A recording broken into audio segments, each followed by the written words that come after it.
Bonjour à toutes et à tous, bienvenue dans cette nouvelle vidéo. Je m'appelle Fanelly, j'ai 20 ans. Je suis artiste, chanteuse, compositrice, interprète, mais j'ai aussi par le passé été ce que j'appelle une adolescente qui a porté le poids du monde sur ses épaules.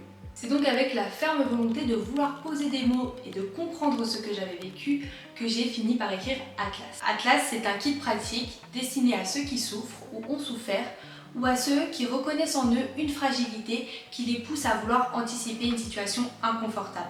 À travers des témoignages, des conseils concrets et des réflexions guidées, je te propose de découvrir comment on finit finalement par s'en sortir. Petite parenthèse avant de commencer cette vidéo, je n'ai ni la prétention d'être un médecin ou un psychologue. Je vous invite bien évidemment à vous entourer de professionnels qualifiés. Je vous partage simplement mon vécu, des idées, des conseils concrets qui peuvent vous permettre d'avoir une réflexion autour de votre état actuel et j'espère que ça aura un impact positif sur votre situation. Il est donc temps d'apprendre, comprendre et guérir ensemble. On ne fait pas de l'art par hasard, on fait de l'art parce qu'on n'a pas vraiment le choix.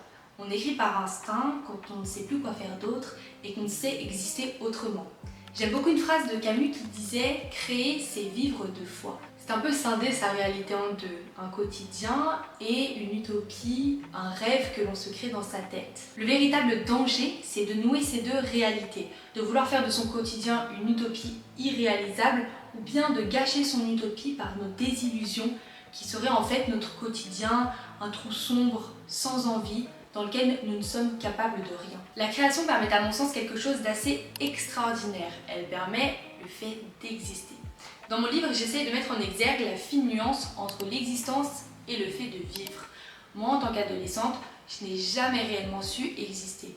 Je vivais, je respirais, sans donner de sens à ma vie.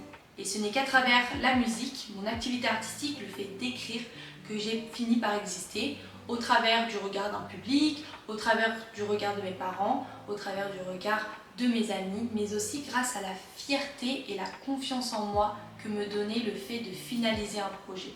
Elle nous permet par ailleurs de traduire nos émotions autrement que d'homme à homme par la parole, mais par une œuvre, par une main tendue à une âme triste, à des espérances ruinées par une société que l'on ne s'apprend pas à comprendre. La création est donc un monde potentiellement parallèle dans lequel nos actions n'ont pas nécessairement de répercussions sur notre environnement. Je peux créer un monde dans lequel j'ai confiance en moi, je peux créer un monde dans lequel je n'ai pas peur d'entreprendre, etc. Mais attention, en tant qu'artiste, nous avons une responsabilité. Je suis responsable de ce que j'écris dans un poème ou ce que je dis dans un discours. Je suis responsable en tant que réalisateur de ce que je dis dans mon film. Je suis responsable de ce que je raconte dans mes chansons. Tout ce que je peux dire peut avoir une répercussion sur l'environnement du public. Mais je tiens évidemment à attirer votre attention sur le point suivant. La responsabilité de l'artiste n'est pas indépendante de la responsabilité du public. En tant que public et que personne morale, j'ai le choix ou non de me déplacer pour aller voir ce film, de lire ou non ce poème. Après considération, je dois prendre en compte mon état mental et savoir ou non si c'est une bonne chose d'écouter cette musique, bien évidemment en prenant en compte mes valeurs, mais aussi mon état psychologique. Votre consommation d'art doit être dynamique. Le piège du rêve ou de la création, c'est d'en faire une croyance qui vous plongera indéniablement dans une insatisfaction. Si j'avais un conseil à vous donner, ce serait d'avoir le courage de vous considérer comme un individu fragilisé. Et non, ça ne fait pas de vous quelqu'un de faible. En effet, cette transparence avec vous-même vous confère une légitimité.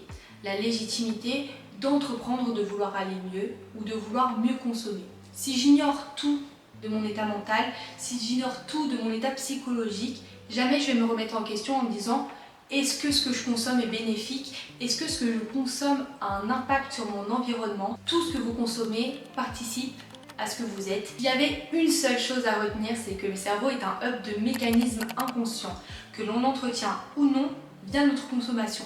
On est ce que l'on consomme. À savoir que l'art peut être instrumentalisé. Pour éviter d'en être victime, il est nécessaire de procéder à une identification de nos émotions. Donc, je vous invite à suivre cette réflexion guidée, la réflexion numéro 1 autour de ces différentes questions. Une œuvre qui m'a marquée. La classification la plus courante actuelle des arts consiste à en différencier 7. L'architecture, la peinture, la sculpture, la musique, la poésie, l'art vivant et le cinéma. Mais ne vous cloisonnez pas à ces 7 arts, vous pouvez bien évidemment parler de photographie ou encore de bande dessinée si cela vous convient. Vers quel type d'œuvre ai-je le réflexe de me tourner lorsque je vais mal?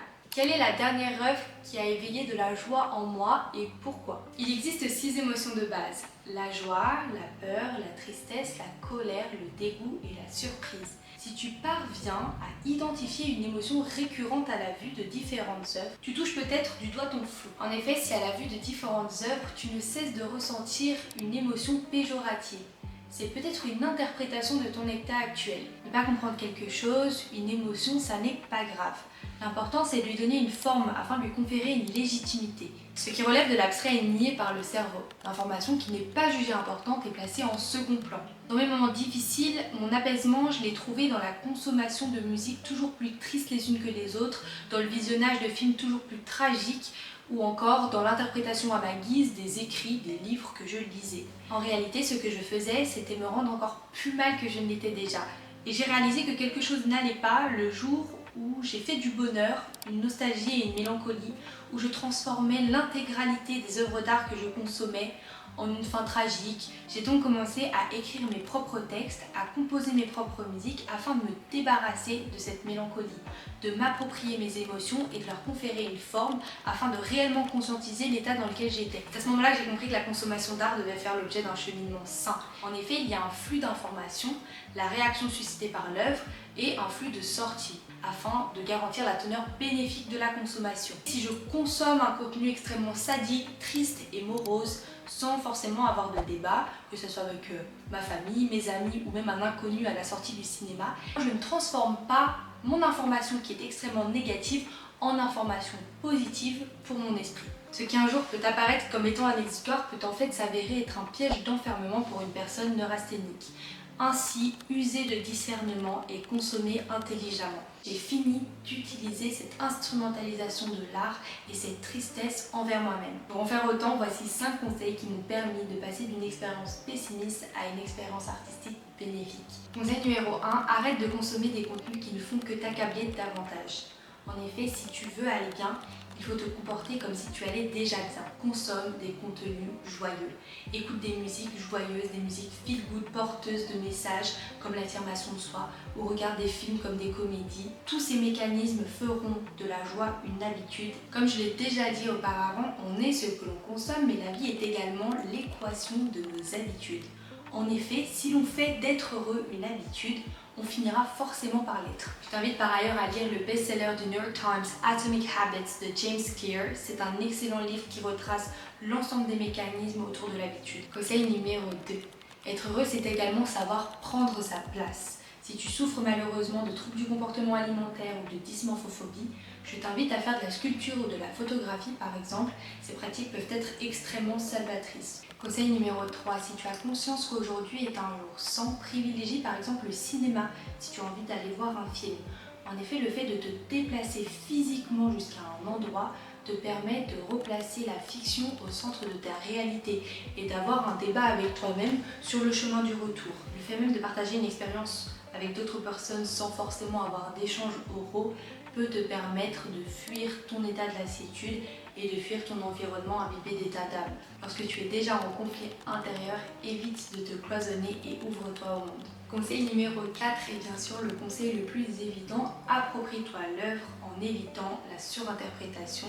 Évite tous les parallèles avec ton état actuel. Si l'envie d'instaurer le débat te prend, n'hésite pas, mais fais-le de manière constructive et non préjudiciable. Enfin, conseil numéro 5 est peut-être celui que je préfère. Pour faire de l'art, nul besoin d'être Mozart ou Picasso.